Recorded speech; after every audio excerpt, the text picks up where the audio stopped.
Inside of the Fuhrerbunker, as the Soviets heavily shelled Berlin, they were the final remaining parts of the Nazi hierarchy. Hitler and Eva Braun would not make it out of the bunker alive, and the Goebbels family would also perish and die there. But there was another man who died inside the bunker whose fate is not as well documented. Hans Krebs was a German general who was incredibly senior, and he remained loyal to Hitler until the very end. But after his death his remains were dug up and were exhumed a number of times after being kept in Soviet control. Join us today as we look at the horrific exhumation of the Fuhrerbunker general, and remember to support our channel. Please make sure to subscribe. Hans Krebs worked in the Defence Ministry in the 1930s, and he was a very anti-Semitic and anti-communist man. He was virulently brutal with his attitude towards these people, and in 1936 he was sent to the German embassy in Moscow, and he served as a military attaché. However, during the Second World War, Krebs became the chief of staff of a number of army groups. He served on the Eastern Front, and he became a general major within the chief of staff of the Ninth Army. He then became a general of infantry in August 1944, and he served as the chief of staff of Army Group B on the Western Front from September 1944 to February 1945. But on the 1st of April 1945, Krebs became the chief of the Army General Staff, and he remained inside of the Fuhrerbunker during the Battle of Berlin.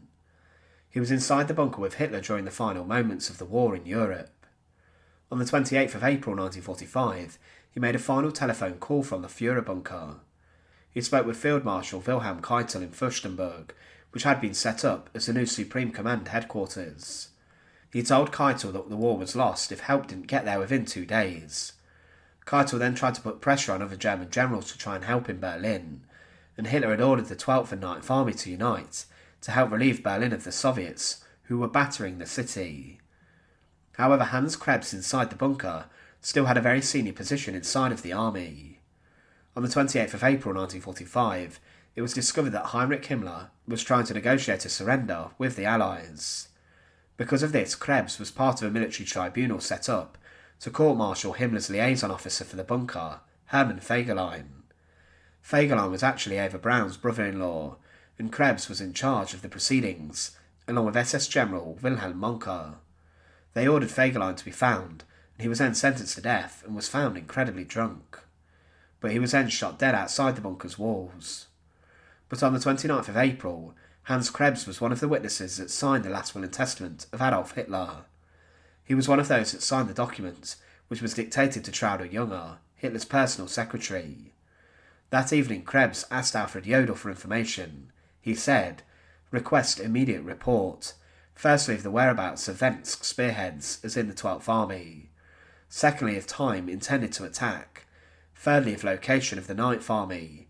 Fourthly, of the precise place in which the 9th Army will break through. Fifthly, the whereabouts of General Hochster's spearhead, meaning the 12th Army." With this, it's interesting to consider that Krebs must have believed that the war was not over yet. Jodl would deliver the news the next day, which Krebs did not want, saying some of the forces had been bogged down and others were surrounded. It was later that afternoon that Hitler and Eva Braun took their own lives. But following Hitler's death, things were happening quickly inside of the Fuhrerbunker. Goebbels then sent Krebs under a white flag to deliver a letter to Soviet General Vasily Choykov. The letter had surrender terms that Goebbels believed were acceptable. Choykov, the commander of the Soviet 8th Guards Army, arrived in central Berlin, and Krebs, who spoke Russian, informed Choykov that Hitler and Eva Braun were dead.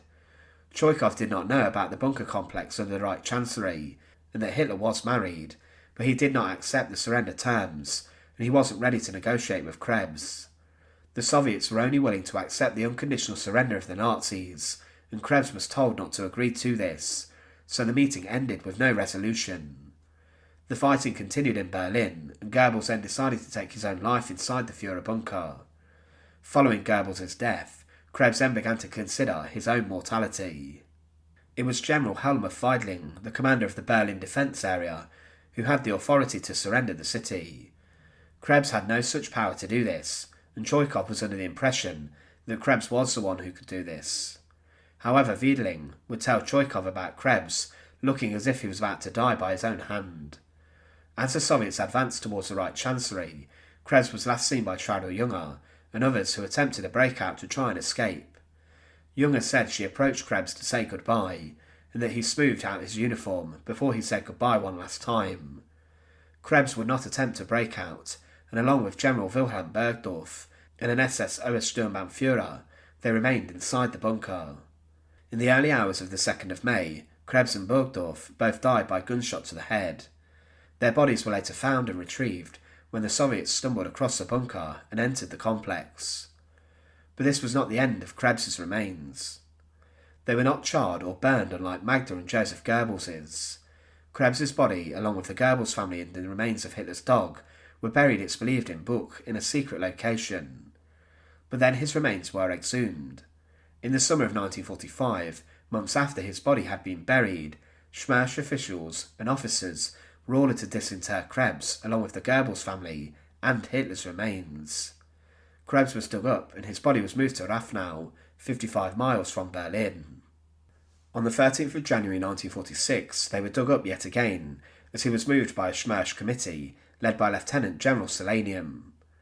Part of Hitler's skull at this time was then sent to Stalin, but Krebs's body was moved then again to Magdeburg, which was further inside East Germany.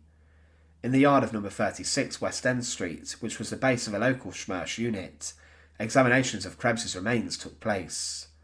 The bodies were then buried inside the courtyard of this building, and they were buried inside wooden ammunition boxes. Krebs's remains were left here for 24 years, but then the Kremlin learned that his burial site would be handed over to the People's Army of the German Democratic Republic. Leonid Brezhnev then said that the remains should be disinterred one final time.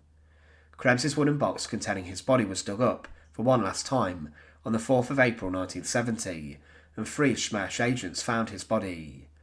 They disguised what they were doing to keep utmost secrecy, and then the box containing Krebs's body was placed on the back of a truck.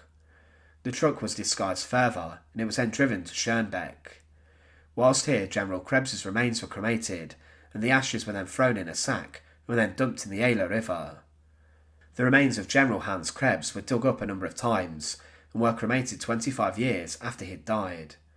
His remains passed into Soviet hands for a number of years, and he was a man who stayed loyal to Hitler until the very end.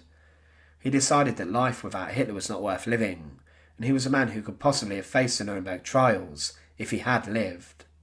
He was a man who had intricate knowledge of the Fuhrerbunker and of Hitler during the final moments of the war in Europe, but he was a commander who was very experienced in the German military.